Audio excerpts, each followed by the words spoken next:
Flatwoods Media.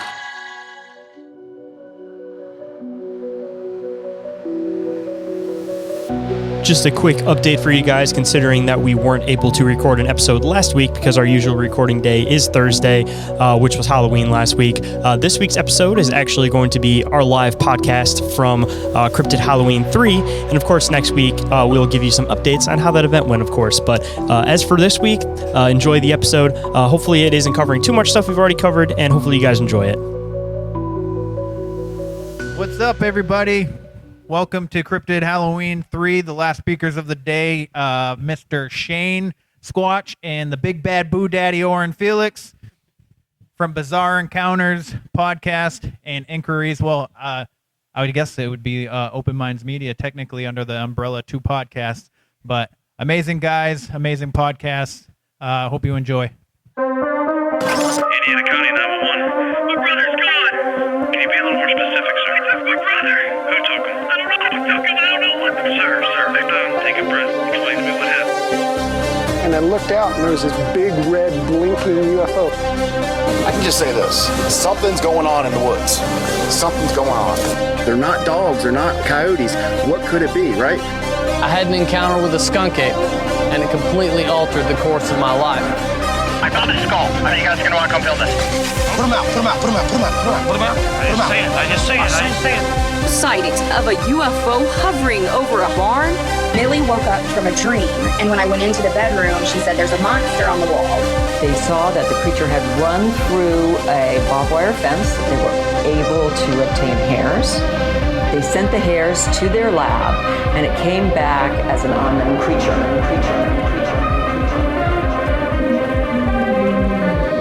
Bizarre Encounters with Shayn and Orin.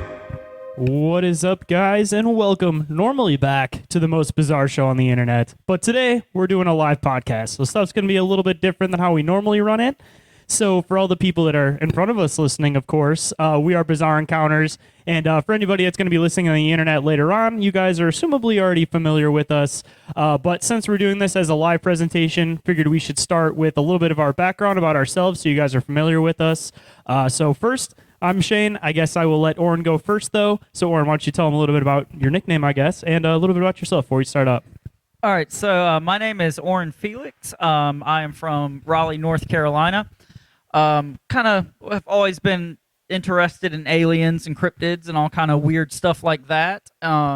Started researching the paranormal more seriously probably 4 or 5 years ago at this point, when I had what I would consider a recovered memory about a Men in Black encounter I had as a child.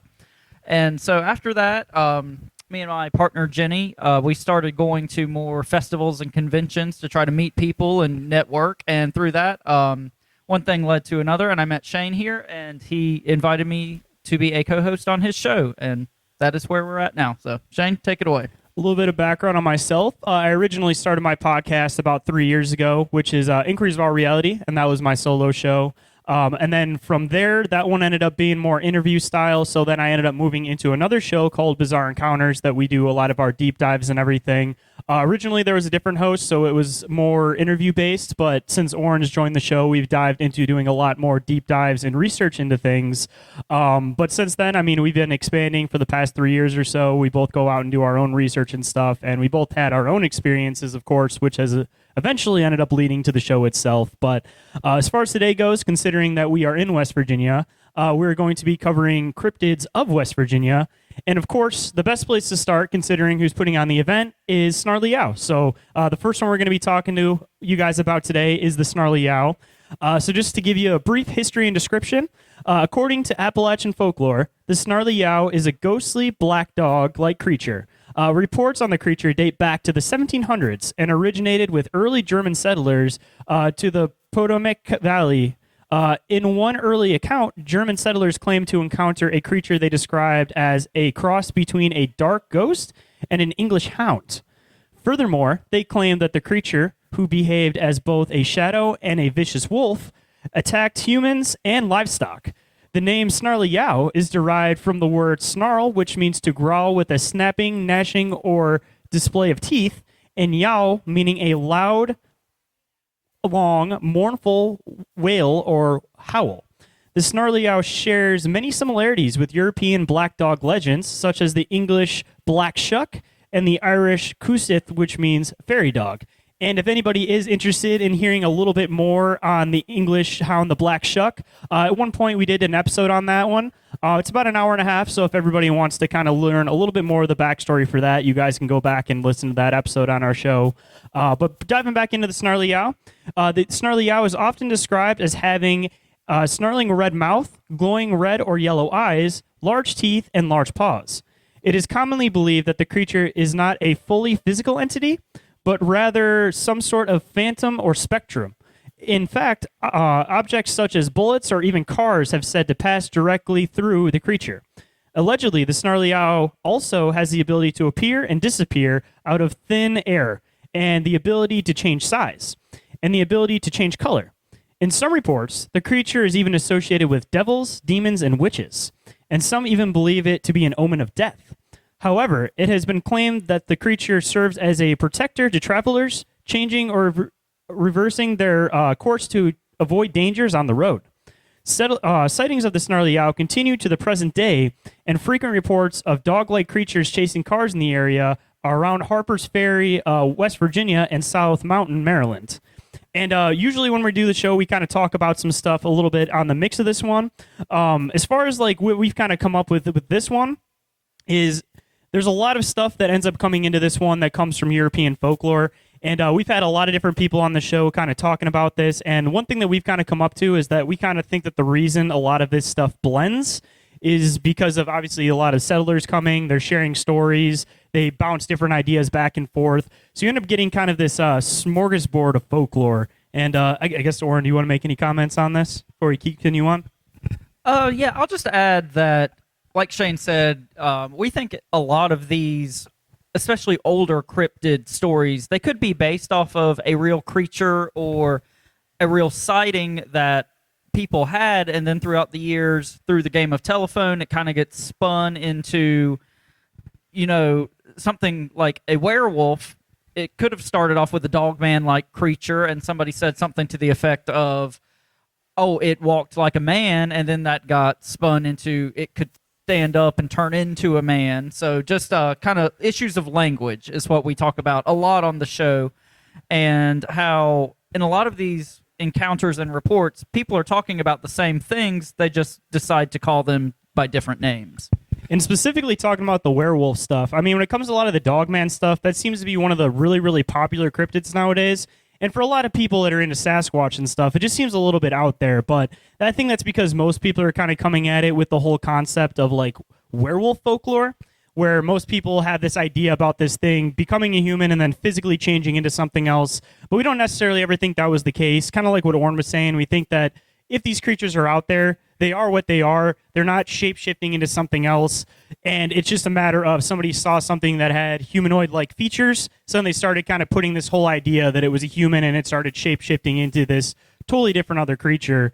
And we've even thrown the idea a few times with shapeshifters because that sounds like a really far out there concept, that we don't think these things are necessarily physically changing their form, but rather that they might have some type of ability to be able to alter people's perceptions. And one thing we always talk about this one specifically is the whole skinwalker concept, that a lot of people talk about those like they completely change form. And when you start diving into those a bit, usually like they're medicine men, they're shaman. So we think that it's a matter of they have this ability or they've learned this ability to be able to alter what people are seeing. So they're not physically changing their forms, but rather using almost like a sleight of hand to give off a different appearance than they actually are or what you're perceiving them as. And there's a lot of weird stuff that kind of dives into that with like different ways to alter the mind, which we kind of dive into in some of our more conspiratorial type episodes. But we definitely think that it's something that is almost like an occult secret to be able to like alter people's perceptions on things. And do you want to make another comment before we hop back in? No, I'm good to go, man. Okay. So hopping into theories and conclusions as far as the Snarly Yow goes. Throughout the years, several theories have been suggested to explain sightings of the Snarly Yow. One theory revolves around a man named Michael Layzell Jr. in the 1800s. The Layzells were a prominent family in South Mountain area. Michael Jr. was known to the locals as the Wizard of South Mountain. because he was allegedly in possession of an ancient German spellbook. The spellbook is now located in the Boonesboro Museum of History. Furthermore, the Zito family originally owned the property that is now Washington Monument State Park. The park is home to a large stone monument that was erected in 1827, originally standing 15 feet tall. The monument was later expanded to 30 feet tall. It has been theorized that Zito could have used this monument for occult magic and rituals that somehow opened a portal that the entity that then became known as the Snarly Yow used to enter our reality. According to an 1882 book written by Vinton Dargren called South Mountain Magic, there was indeed a wizard that once lived in the mountain. The book is also considered one of the best sources for early information on the Snarly Yow. And this kind of goes into what we were saying about the whole wizard, medicine men being associated with being able to show off a different image. We don't think it's necessarily something as physical as what most people would describe it as, but more something that's causing a change of perception. Or, again, if you get into the more science facts with things, portals are kind of out there for people, but if you start getting into like wormholes and things like that, it kind of brings it a little bit more probable for people that are a little bit more science-minded. But another theory speculated is that the numerous Civil War conflicts that took place in the area could be responsible for the appearance of the Snarly Yow. According to this theory, there is a thinning of the veil that frequently occurs at locations that have experienced a high level of death, violence, and negative energy.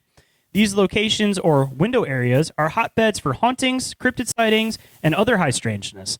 It has been theorized. Oh, my microphone died for a second. It has been theorized that South Mountain could serve as one of these window areas, thus explaining the frequent sightings of the Snarly Yow and other local cryptids. And allegedly, the Snarly Yow is not the only strange dog-like creature that inhabits the area. The Dowego, pronounced Dowego, is also said to resemble a large black dog or wolf. It reportedly has the ability to stand upright and walk on its hind legs, and stands 6 to 9 feet tall, very, very similar to a lot of Dogman reports and sightings. And according to local folklore, the Dowego mortal enemy is known as the Snallygaster. And for anybody that's in this area, I'm sure you guys are somewhat familiar with the Snallygaster. And if you're not, I believe we have an episode coming up in the next few weeks. Or no, we did end up covering the Snallygaster, didn't we, on a recent episode? Not yet. That's going to be on the next grab bag. Yep. But So yeah, our next grab bag episode will end up having the Snarly Yow on it. And for anybody that is not familiar with our podcast, we usually cover one specific topic, but if there's smaller stories for things, we'll do cryptid grab bags and we'll kind of put them all together. So a little bit of something for everybody on those ones. But do you have any other comments before we actually move into the Snallygaster here? Nope, I think I'm good. Let's talk a little bit about the Snallygaster. All right, y'all, we got to take a break and pay some bills. But if y'all want to stay up to date with the show, check us out on Instagram, Facebook, YouTube, TikTok, and Discord. Just do all the internet things. And now, back to the show. So, the Snallygaster is said to be a large half-bird, half-reptile type creature. It's said to be covered with large scales and have a wingspan of approximately 25 feet. It's also said to have sharp claws, a metallic beak, and a tail that resembles that of a lizard. In some reports, it's said to have like octopus-like tentacles and an eye in the center of its forehead. And legends of these Snallygaster-type creatures date back to the 1700s, and they stem from a lot of early German immigrants to the area. And in one such story, these German immigrants say that they were terrorized by a creature they called the Schnellergeist, which is a pretty fun name, I think. And that means quick ghost or quick spirit in German. And this creature was considered to be a bad omen and was often blamed for death and child disappearances, which I think is kind of interesting in light of like missing 411, missing children type cases. So a little bit of history here on the Snallygaster. The first reported report of the Snallygaster appeared in the February 12th, 1909 edition of the Middletown Valley Register newspaper. And this article claimed that a large creature had swooped down out of the sky and kind of picked up this gentleman and carried him off and sucked his blood before depositing the body on a hillside. pretty commonality between cryptids there being bloodsuckers, it seems like. kind of some chupacabra action going on. Literally. So after this report was featured in the newspaper, there were several more reports of similar type creatures and activities that were reported on. There was one man named George Jacobs, and he claimed that he encountered a Snallygaster while hunting. And allegedly, Mr. Jacobs actually shot at the creature, but the bullets ricocheted off of the creature's kind of hard, scaly skin. In another report, the creature was said to have attacked a group of men who were working at a railroad station in Emmitsburg, Maryland. And the men allegedly fought with the creature for over an hour before it flew away into the nearby woods. Following this encounter, the Snallygaster was not seen again for 23 years. But locals in the area claimed that they found large eggs that they said belonged to the creature. So this I thought was kind of an interesting little tidbit. During the initial wave of Snallygaster sightings, President Theodore Roosevelt allegedly considered coming down to Maryland to hunt for the creature. Just a little tidbit, too. We talk about Roosevelt a lot, actually. He seems to be one of the unofficial cryptid hunters because in one of his journals, he actually makes reference to a giant ape man that he'd come across at one point. And he goes and he tries to hunt the Jersey Devil at one point, and he's tried to go after the Snallygaster. And that's at least the list that we've collected so far. So Roosevelt's actually been known to come and try to hunt these cryptids, and it seems to be a pretty frequent occurrence with him. Teddy Roosevelt, cryptid hunter. Officially the first cryptid hunter. So in November of 1932, reports of the Snallygaster began again. There's a man named Charles F. Maine, and he claimed that he had seen the creature near the Braddock Heights community of Frederick County. And once again, the Middletown Valley Register newspaper started reporting on this cryptid. And one report claimed that the creature had fallen into a 2,500-gallon vat of moonshine. At least that's a way to go, right? Well, maybe not, because prohibition officers and local law enforcement showed up on the scene, and they used over 500 pounds of dynamite to blow up the vat and the creature. So locals have speculated that this creature could have been the offspring of the original Snallygaster from 1909, and it hatched from one of the eggs that was found. So jumping into some theories and conclusions on this one, the validity of the report that appeared in the Middleton Valley Register have been pretty contested throughout the years. A few weeks prior to some of these reports, the Jersey Devil had got a lot of media coverage up in New Jersey, and it's been speculated that the newspaper's editor, George C. Roderick, and a reporter named Ralph S. Wolf fabricated these stories to drum up business for their own newspaper.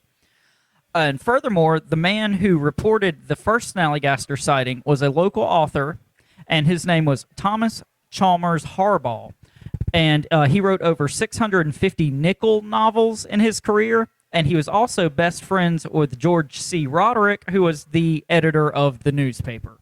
So kind of a little bit of a suspicious connection there. And the Snallygaster, it's also been said that was originally kind of invented as a way to intimidate freed slaves, and then moonshiners later revived these tales to scare away prohibition officers from their stills.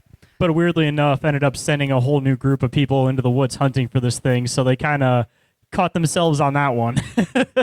Try to create a creature to keep people out of the woods, and instead it creates Teddy Roosevelt coming to your woods. So, well, at least he didn't get blown up by dynamite. That is true. Which we talk about things being blown up by dynamite a lot on the show for some reason. But anyway, so kind of rounding this out, the Snallygaster allegedly was added to the Maryland state's endangered species list in 1982, but that is a claim that some people have kind of questioned. So just a fun little tidbit there about the Snallygaster. And just to throw this one in here too, I mean, regardless if people want to believe in the cryptids themselves, I mean, it seems like it's one of those things that ends up telling a story about the people of the time, their fears of the time. So whether you want to believe it or not, it's totally up to you. But regardless, I feel like these stories are just very important for the sake of understanding American folklore, understanding the groups of people that came into this area, and some of the things that they faced at the time, because it usually seems like a lot of these creature sightings, whether they're real or not, seem to reflect a lot of their fears at the time. So, like I said, regardless, I feel like these stories are really important to collect just for the sake of knowing them. And people making it, the state cryptid and stuff like that. I mean, that's just a matter of preserving folklore, because if not enough people are retelling these tales, they end up getting lost into time. And one specific one that I like to throw in with a lot of this stuff is I feel like a lot of this cryptid stuff does definitely have purpose. We talked about the squonk at one point, doing a squonk episode. And specifically for that one, a lot of people may not believe that one is a actual in this world cryptid. But around the time that was becoming a thing, there was a man who was writing a book because he was trying to basically save the forests of Pennsylvania, because everything was getting cut down. They were industrializing. They were using a lot of this stuff for like Civil War fortifications. So he essentially created this book and wrote about all these different creatures that existed in the Pennsylvania woods. One people may be familiar with is the snipe. I'm sure a lot of people have gone out on snipe hunts. That was originally in the same book that the squonk was referenced. So regardless if you want to believe it or not, it still holds a very important part in society, with the aspect of basically him writing this book and saying that these monsters existed out there, ended up preserving these woods and made it so people stopped cutting them down. So, I mean, regardless of just stating the fears, a lot of these cryptid stories do have purpose as far as hopefully trying to save a certain patch of woods or a certain area too. Because as we all see, a lot of stuff gets way too industrialized nowadays too quick. So if you tell people that there's something in those woods, maybe they'll leave them alone a little bit longer. So... You got any comment before we hop on to the next one? Nope, I'm good. Let's get on with the next cryptid, and this is a big boy here in the state of West Virginia. Yep, this one is the personal fan favorite, and I, of course, had to do this one because my little Mothman's running around somewhere, so she had to dress up as Mothman today. But as you guys can tell, we're about to dive into Mothman, because you can't talk about West Virginia cryptids without Mothman. Hold on tight, guys. We're going to take a brief commercial break. But if you guys enjoy the work we do over here and you guys want to support what we do, you guys can do it in one of three ways. You guys can either check out the Patreon, which we do have multiple tiers, all with 7-day free trials available, or you guys can go and check out the Open Minds Media merch store, where we have a lot of awesome designs for the show and a lot of awesome designs for a lot of the stuff that we talk about on the show. And number 3, you guys can always go and leave a review or rating for the show on iTunes or Spotify. And of course, if you guys leave a 5-star review, we'll read on the show and give you guys a big shout out. And we are back to the show, so let's hop right in. So getting into some of the background, from November of 1966 till December of 1967, sightings of the Mothman occurred in and around the small town of Point Pleasant, West Virginia, which is completely on the other side of the state, as I'm sure a lot of you know from where we're at currently. The creature was commonly reported as being gray in color, larger than the average man, and possessed a wingspan of approximately 10 feet. Many Mothman eyewitnesses also noted the creature's hypnotic, glowing red eyes and the crippling sense of fear that it invoked. The first reported Mothman sightings occurred on November 12, 1966, when 5 men saw a strange winged creature while working in a cemetery near Clinton, West Virginia. And just to throw this one in there too, kind of a fun fact, I guess. Originally, people described it more as bat-like, but obviously you couldn't call this Batman because around the same time was when the Batman comics were starting to become a bit more popular. I mean, obviously popularized before that, but it was in the speed of when comic books were becoming really popular. So they couldn't go with that name, so they honestly picked Mothman out of a default because they couldn't call it Batman. And just another quick little fun fact about the appearance of it. A lot of people do renditions of the Mothman where it has arms in addition to the wings, but a lot of people that described and saw this thing included the wings in with the arms. So any depictions that you see that have the wings as part of the arms are a little bit more of an accurate depiction of the Mothman himself. And diving into some of the sightings, the most famous Mothman sightings occurred on the night of November 15th, 1966. Roger and Linda Scarberry and Steve and Mary Mallet were driving through a secluded area a few miles outside of Point Pleasant known as the TNT area. During World War II, the TNT area was used for manufacturing and storing of explosives. After the war, several factories, buildings, and large concrete domes or igloos were abandoned on the property. As the couples were driving, Linda saw 2 large glowing red eyes staring at them from the darkness. The glowing eyes belonged to a large featherless creature with feathery wings folded against its back. Roger floored the car, heading out of the TNT area and back towards Point Pleasant. As they drove, the creature chased them, flying alongside the car at the speeds approaching 100 miles per hour.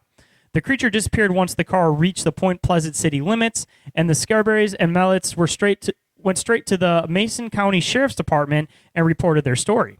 News of the incident spread quickly and was covered by several national media outlets. One reporter dubbed the creature Mothman because the more accurate Batman was already taken, as I had mentioned. Following the Scarberry Mallet sightings, there was more than 100 additional Mothman sightings reported in the Point Pleasant area and in surrounding areas. And just to add in a little bit more to the Mothman phenomenon, just as popular here as it is in Chicago, there's a bunch of Mothman Chicago sightings. So it's not that one's necessarily gets more sightings than the other. Weirdly enough, they're both as prominent. And also, just to add in another weird additional detail, as far as the one goes for Chicago, it also meets one of the corners of the Lake Michigan Triangle. And as we were talking about in one of the previous ones here, talking about these specific areas that seem to result in high strangeness, to get into that one specifically, one corner is one of the top UFO abduction locations. You have the Great Lakes, which have a bunch of ships that go missing. You have the Mothman sightings that happen on the one, and then the other corner actually meets up with a lot of where the Michigan Dogman sightings happen at. So just a little bit of additional cool information. But hopping back into Mothman, the Mothman prophecies. The legend of the Mothman was largely popularized by ufologist and Fortean researcher John A. Keel's 1975 book, The Mothman Prophecies.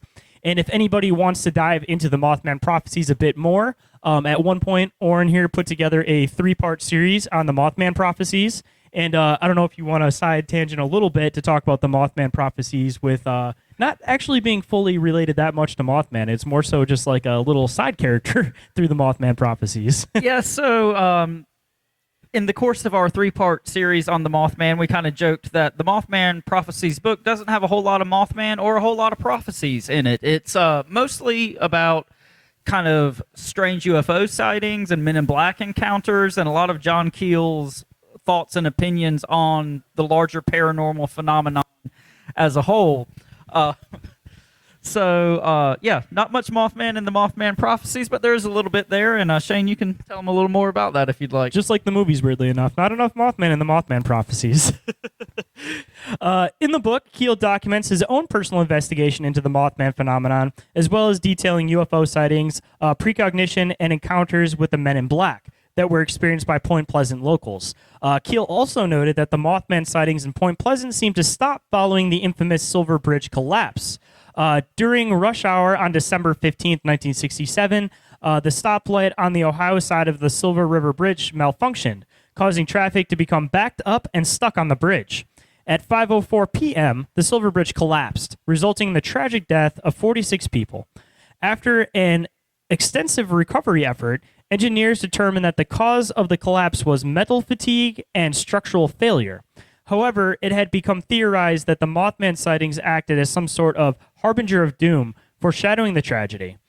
In 2002, the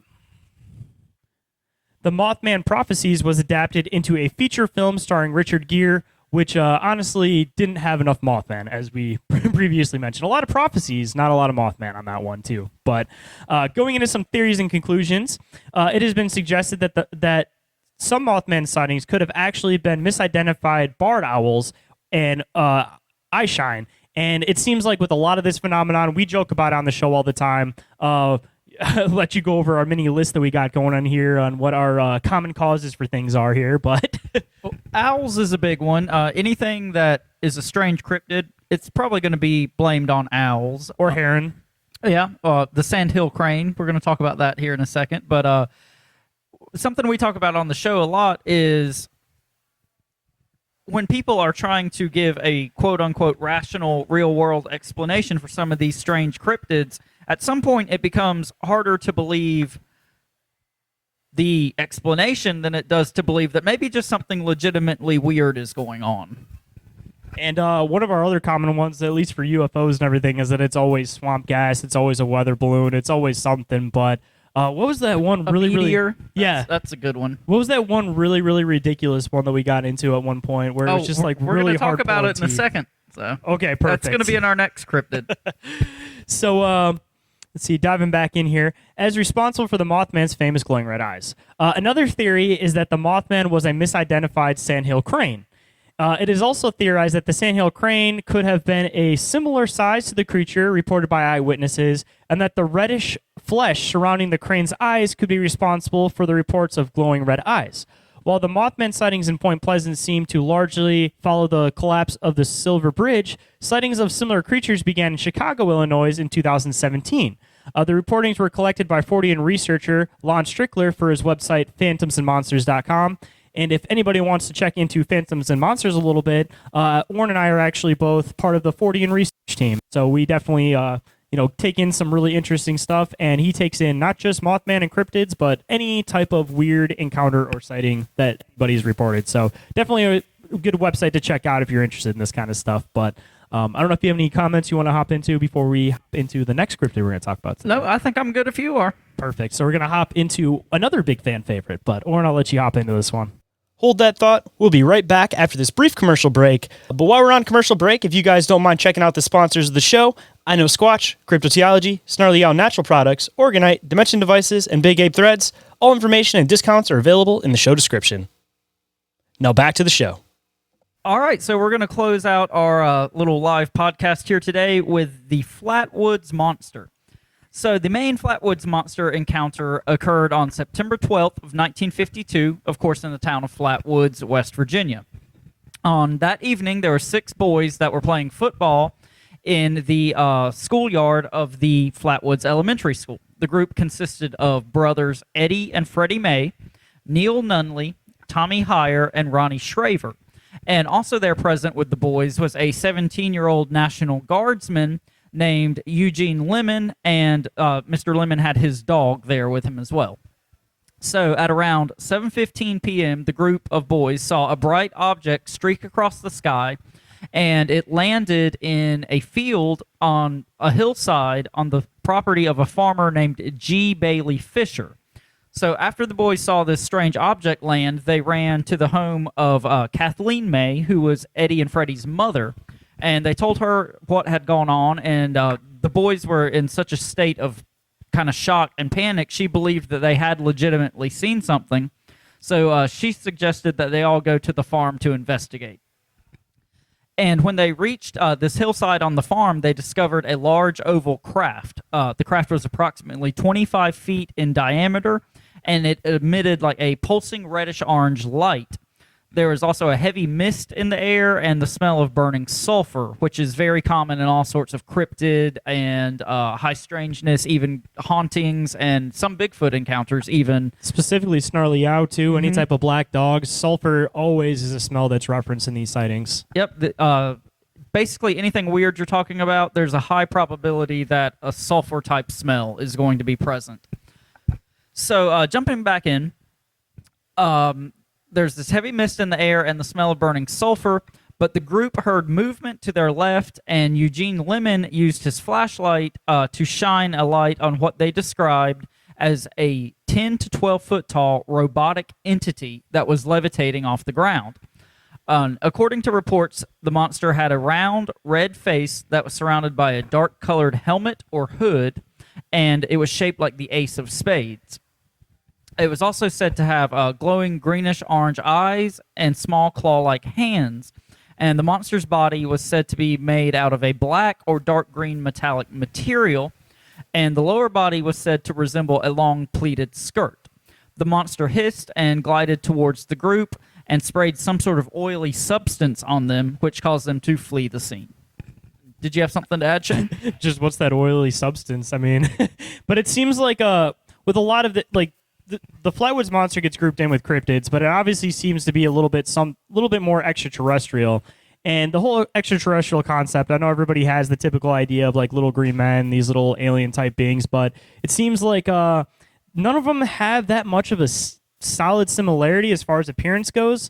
But this whole like mechanical suit concept with a lot of these UFO type things seems to be a commonality. Like one, you got the Flatwoods Monster. One we dived into a while ago was Sam the Sandown Clown, which actually happened in the Isle of Wight in England, and he had a suit. But the weird part about that one was that it was described as a wooden suit rather than actually being some type of metallic suit.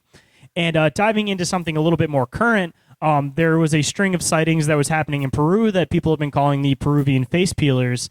And essentially, they are this group of what they refer to as extraterrestrials that are been flying through in these like hoverboard type things. And they call them the face peelers because they have been known to like kidnap people and basically try to remove their skin from their face. And it kind of dives into a lot of their old folklore, which is partially why they got these names. But as far as like the phenomenon happening now, I mean, a lot of people don't necessarily know where to place it. Supposedly, the military had gone out and actually checked this out.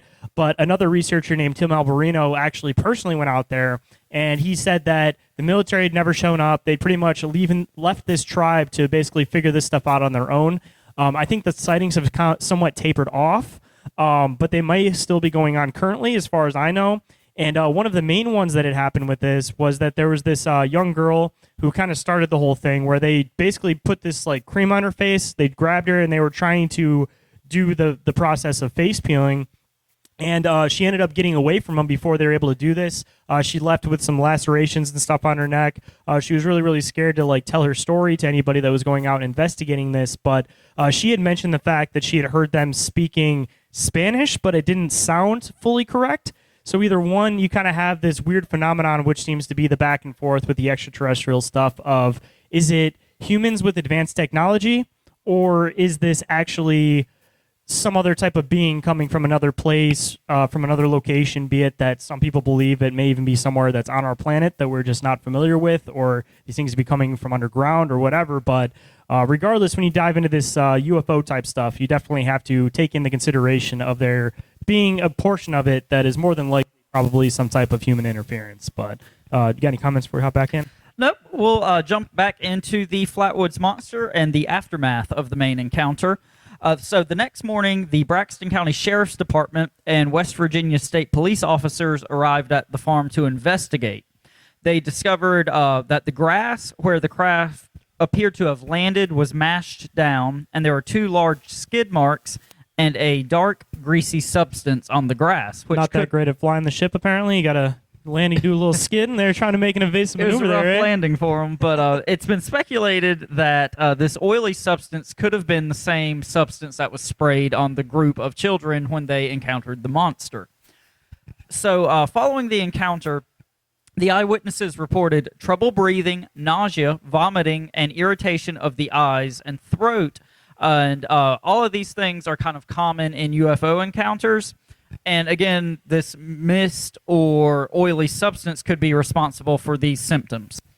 And skeptics have said that these symptoms are just, the result of hysteria. These people were in a heightened sense of fear, but they are also consistent with exposure to mustard gas, which could indicate some sort of government interference like you were just talking about. And also, a few days after the encounter, Eugene Lemon's dog died. So if it was just because of hysteria and fear, why would the dog have died? I mean, that kind of seems to me a smoking gun, no pun intended, that there was something going on there. And just to make an additional comment, we were planning on doing the show in the future at some point, but there was a case that we had kind of dived into about this hunter who had went out with a pack of people. And he ended up getting separated from that group, and he basically ended up spending the night trying to fight these things off in the woods. He ended up going up into a tree. He was, kind of keeping an eye out on stuff, but supposedly when he was up in this tree, there was 2, as he described them, as extraterrestrial type beings that were walking around, like inspecting random items and stuff.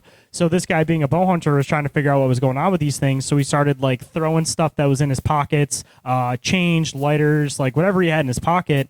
And he said soon after, this robotic-like being came up, and it started releasing this gas from his mouth, and it would basically make him get knocked out for a couple minutes and then wake himself back up. And he had this continuous battle all night where as soon as this thing started releasing the gas, he ended up taking his belt off. He strapped himself to the tree, hoping that he wouldn't fall off when he got hit with this noxious gas. But it seems to be a commonality that there's these robotic-like beings, and there seems to be this weird connection to these gases and stuff. And whether you want it to be something that's possibly more human-related or something a little bit more extraterrestrial-related, there's definitely something weird to it, and I kind of chalk a lot of this stuff up as possible government intervention. But on the other side of it, I mean, people have been talking about for years that our government has a connection to technology, and they may be doing some type of tree or technology trade-off. So I mean, it's definitely plausible that both sides may have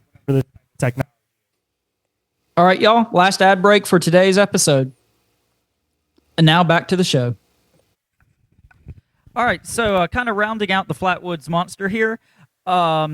This is probably my favorite aspect of the encounter, and it's an aspect that not a lot of people talk about. But the next night, September 13th, there's a man named George Snitowski, and he and his wife and their 18-month-old son were driving about 20 miles south of Flatwoods when their car suddenly died. They saw a large craft glowing with a purple light on the side of the road, and it also emitted a strange mist and a burning sulfur smell. George got out of the car to investigate and saw a 10 to 12 foot tall figure gliding towards him. And this is what I think the most interesting detail is. He described it as having a reptilian, looking head and wearing some sort of metallic suit. So it's been speculated that this encounter could have been the same as the Flatwoods Monster creature, only without its full suit or armor or helmet apparatus on. Just to point it out too, like assumably if these things are something extraterrestrial or they're coming from someplace under the surface, assumably the first time they come here, just like how we would kind of interact with going to another planet, you know, you're going to have the suit just in case. You don't know what the atmosphere might be like. So, I mean, that might explain the suit at first. And then after they realize that this is a breathable environment, then they might have taken off the helmet. But I always like to throw that theory in to try to add some logic to it on why there's so many of these metallic type suit encounters. And then a lot of the time there'll be a second sighting where they won't be wearing the suit. I think it's a matter of wearing the suit to check out the atmosphere. Then once they figure out it's safe, then they might be able to take it off. Or on the other side, again, if you want to get into secret, advanced government technology, doesn't seem to be out of question that more than likely they've been talking about biosuits and different types of technology with that for years. And as most people say, government technology is roughly 30 years more advanced than what we have. So it wouldn't be out of the question for them to have been working on biosuits this whole time. And another phenomenon that seems to tie in with this biosuit concept is the Glimmermen, as people call them, where basically their best way to describe it, people kind of describe them as like this like predator type cloak that they'll see out in the woods. A lot of hunters actually tend to see these things where it's basically like this transparent object, like they can see the shape of something, but it's still transparent, and they'll see it walking around in the woods. I know a lot of people like to chalk that up as like cryptid type of technology, but one other commonality I've noticed is a lot of this is seen somewhat around military bases, so I think that this might also be some type of advanced biosuit that they're testing out, and some people have had the privilege of seeing them while they were trying to see if they would work, where they could get past a hunter without them seeing it. But all right, so kind of closing us out, just a few quick theories and conclusions on the Flatwoods Monster. Some people speculate, like we talked about, that it was an actual extraterrestrial piloting the spacecraft. Military testing or experimentation, again, with the symptoms consistent to mustard gas. There's the ideas that it was some sort of cryptid or interdimensional being. And this is, I think, what Shayn was talking about, the just crazy links that people will go to explain weird phenomenon. So one theory is that the Flatwoods Monster was actually a barn owl perched on a tree branch above the eyewitnesses. And people claim that the glowing red eyes reported would be consistent with owl's eye shine, and that small claw-like hands could have been the owl's talons clutching the tree branch. And the green skirt that the monster wore could have been leaves or foliage on the tree below the owl, which, again, it seems like you have to say this happened, then this happened, then this happened. At some point, it just becomes easier to believe that something truly strange happened to these people. And if it was just one sighting, then yes, maybe take that into consideration. But this thing was seen multiple times, and I don't personally feel like this would line up in multiple locations all at once. That there just happens to be an owl that's sitting on this perfectly placed tree that has this perfectly placed thing. So at least for me, when I dive into this cryptid stuff, if it's like a one single encounter, you definitely have to take into consideration just people misidentifying what they're seeing. But when you have something like this where it's seen by multiple witnesses on multiple nights, you kind of have to throw out the conclusion of oh yeah, it was this exact thing sitting in this exact spot at this exact time, because how often does stuff actually line up that perfectly multiple times in a row? But All right, so that's all we've got for Cryptids of West Virginia. Thank you guys so much for coming and listening to our talk. If you guys want to check out our podcast or get up with us for any way whatsoever, Shane, why don't you tell them how they can do that? if you guys want to check out the podcast, we are available on literally any podcatcher that you guys could look up. iTunes, Amazon, Spotify, literally all of those, even YouTube. And if you guys wanted to check us out across social media or anything like that, we, of course, have a Facebook set up. We have an Instagram set up. And, of course, we also have an email so that you guys can get a hold of us if you wanted to, which is bizarreencounters@outlook.com. But we try to keep everything all under one category with the Open Minds Media concept. So if anybody wanted to come and check us out doing that, I'm not going to give the link out here because it's a live thing. We got the table over here, and I can hand you guys some business cards. So we definitely appreciate you guys sitting, listening to the full presentation. Next year, we, of course, will be back, and we'll bring some more awesome stuff for you guys. But we've been Bizarre Encounters. Again, I'm Shane. And I'm Orin, and thank you guys so much.